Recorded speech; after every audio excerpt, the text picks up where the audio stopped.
Amados, hoje é dia 5 de fevereiro do ano da graça de 2025. Estamos a considerar a forma como Deus se dá a conhecer, reconhecendo a nossa necessidade de o conhecer cada vez mais e melhor, de uma forma mais profunda, íntima, próxima. E estamos a fazê-lo através de alguns exemplos do Antigo Testamento, da forma como Deus, logo desde o início, se deu a conhecer.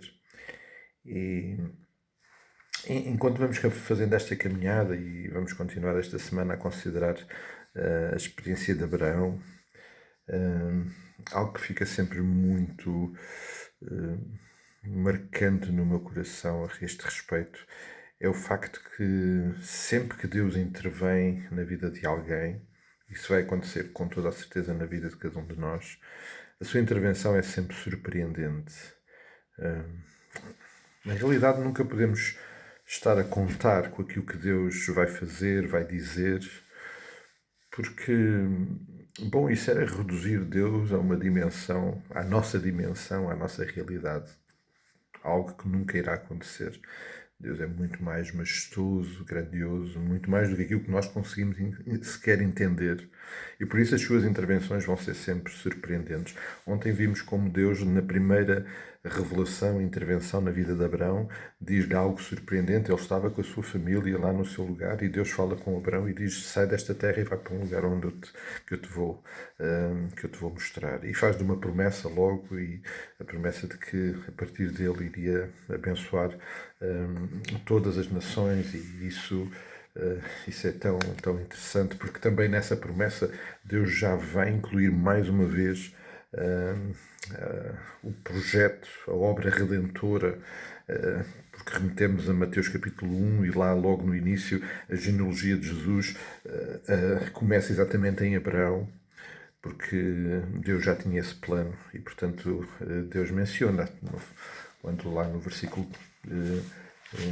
no capítulo 12, no versículo 3, ele diz que em ti serão benditas todas as famílias da terra. Deus já tinha no seu coração o plano de abençoar todas as nações da terra a partir dele, mas através da obra redentora na vinda do Senhor Jesus. No capítulo 15 nós temos uma segunda intervenção de Deus na vida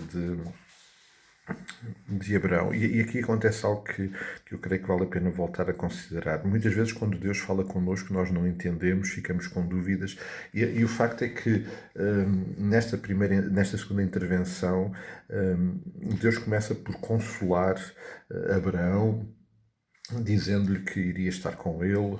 Ele diz: não temas, Abraão, eu sou o teu escudo, o teu galardão será sobremodo grande. Ou seja, Deus dá-lhe a garantia que estaria com ele, mesmo no meio a desafios tão grandes que Deus lhe estava a colocar. Mas muito naturalmente Abraão tem dúvidas, e Abraão logo no versículo 2 vem falar com Deus e vem dizer: mas Deus, como é que vou ter, como é que eu vou multiplicar, como é que eu, a partir de mim, haverão nações com muitas pessoas quando eu não tenho filhos? E no versículo 3, a partir do versículo 4, Deus vai responder, vai fazer mais uma promessa que dele e de Sara, apesar da idade, apesar de Sara ser estéril, Deus iria dar um filho. Mais uma vez surpreendente esta comunicação de Deus para Abraão. E aqui percebemos que Deus está-se a revelar como um Deus das coisas impossíveis. Aquilo que nos é impossível para Ele não é impossível.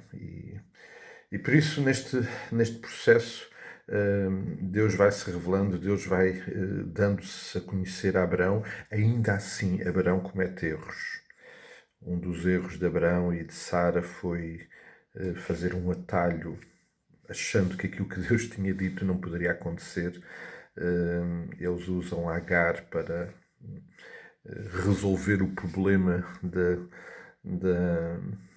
do cumprimento da promessa de Deus através de um filho de Ismael, mas Deus não aceita esse atalho, não aceita esse nem nenhum outro atalho que nós possamos criar para cumprir a sua vontade. Ele determina, ele tem planos, ele determina, e as coisas terão que acontecer segundo o seu plano, não segundo as nossas formas de cumprir esse plano. Isso é algo que nós também aprendemos aqui com Abraão. E por isso, amados,